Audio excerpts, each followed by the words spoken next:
Oakland.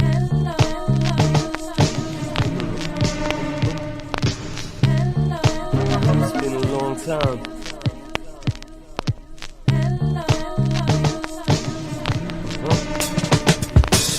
Now everybody gonna play my funk. See your mama, come on, move that jump. Yup, Southside going pop, trunk.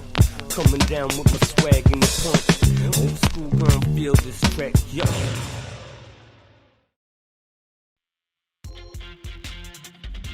Welcome, my name's Jermaine, here with Darren, and we wanted to talk about our friend and our buddy, Dirty Bread Clothing and Collections, Ty Walker, and kind of our journey and how we met him.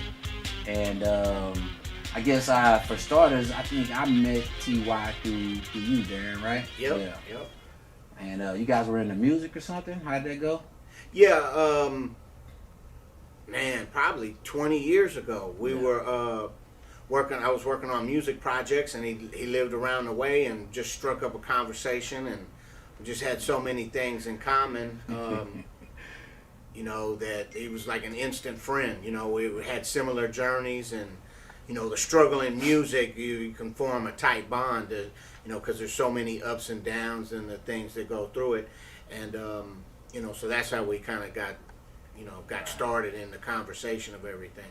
And I can attest to that instant friend thing. So he meets D, and then he kind of brings him around, you know, us and our neighborhood, and like you said, he instantly, you know, he from the Bay, he an Oakland cat, so he came with that Oakland game, swagger. That flavor, that swagger that them boys out there got, and he was talking all of this fly lingo, so we immediately were drawn to him and liked him, and he was just a grinder, so I think he was like, man, I'm just really trying to get on my feet. He was pushing his Stud Cat line, and we just kind of all started believing him. You know, he was telling us the angle of it. It was like for kids, and he had something with he was doing for the kids angle. It started out was Thug Cat was the original concept, right?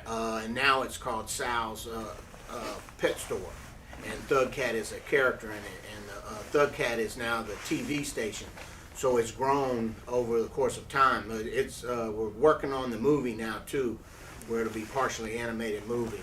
And what we were doing is some of my producer friends, JB Money, a good friend, rest in peace, JB Money. He had produced for, you know, Rap A Lot and stuff, and so he was helping us out with some of the soundtrack, and that's kind of, you know, where it started with, and he had such a good vision, and for me it was a different aspect into entertainment. You know, you have people want to do a TV show or a talk show, or you know, you're doing music. Well, here he's doing animated cartoons, right? So teaching a lesson, right? And then it was family friendly, and so it just offered to me, I thought, so many things.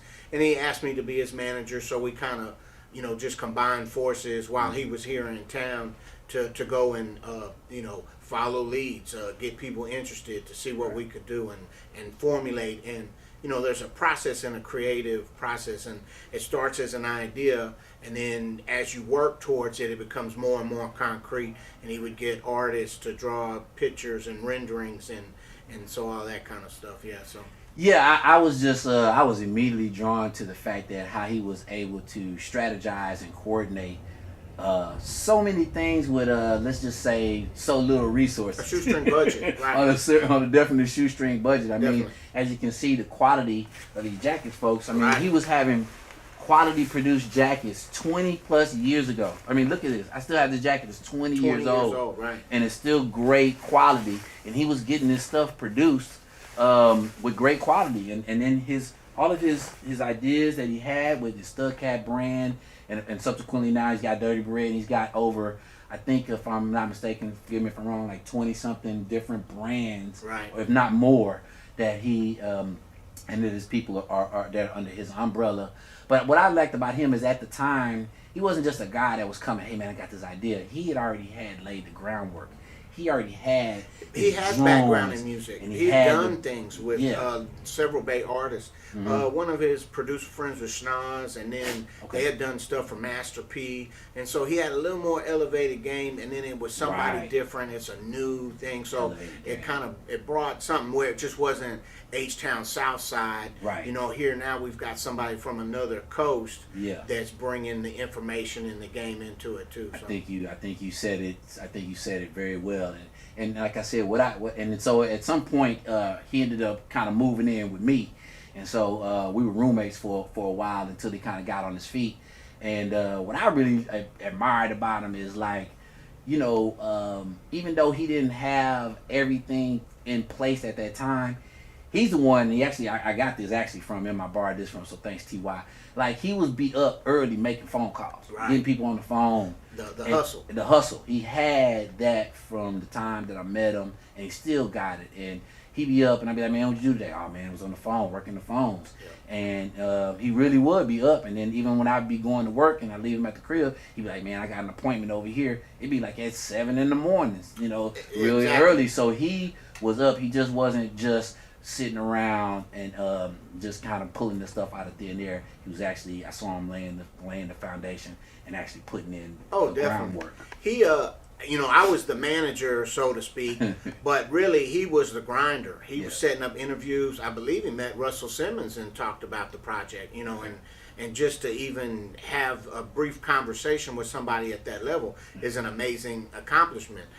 Whether it went through or not, you know, just to get that attention and to be able to do that. And so that was his vision. He's always kind of had that, I would think of it like he was like a shark, you know. At that time, I'm kind of playing with it.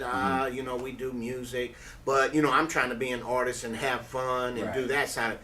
He had the business focus, like, hey, we got to do this, and kind of had structure to what he was really trying to accomplish. Yeah, his Bay Area game was definitely at another level. And so that's what I was absorbing from that. Right. And then it just, you see it now with the Dirty Bread clothing line, his ability, now he can manufacture products with the stuff on it, and a full range of stuff. So his promotional materials, and that just gives him so much more power to add to, whether it's your clothing line, whether you wanted to print up a lamp or a sofa.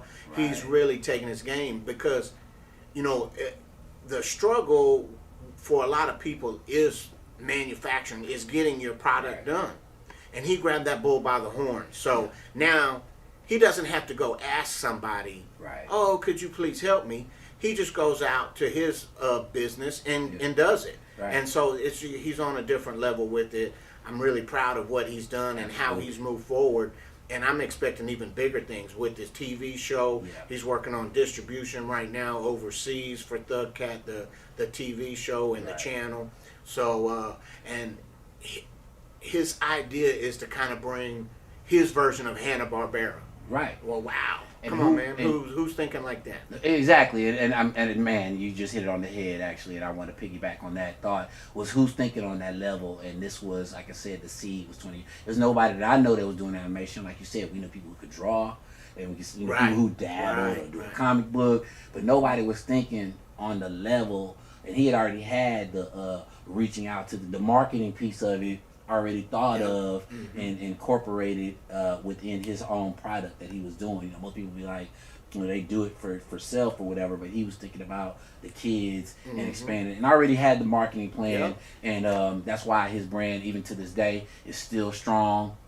Like you said, like Dee said, I expect nothing but bigger and better things for him moving forward, and it's glad to see. You know, congratulations. I know that he's got some awards and you know, and things of that nature for his grind, and it didn't happen overnight. This dude didn't just jump up. He's been doing this for a while, and I'm just happy. And on behalf of D2, I know that you know, we're just happy to have been a part of it, and just had him in our orbit, and like I said, to have learned some things off from to him, and hopefully he got some things from us as well. Yes, sir. And we just wanted to just continue to see him with continued success, and you know, man, we got your back. So whatever you need, you know what, you can always holler at your boy.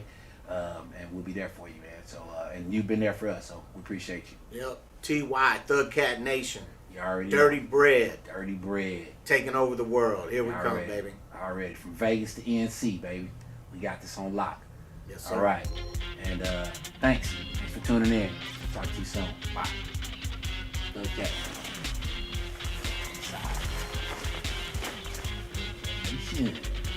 Make sure he sends my money. Yeah.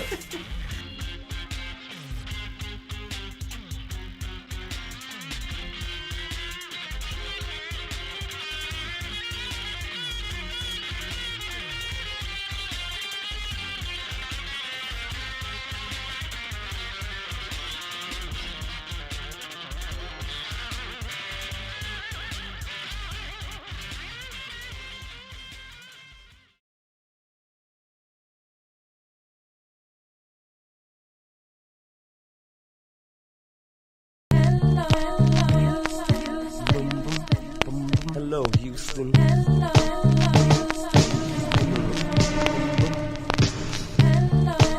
It's been a long time.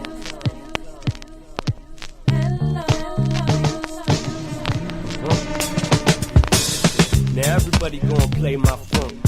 See your mama, come on, move that junk. Yup, Southside going pop trunk. Coming down with my swag in the pump.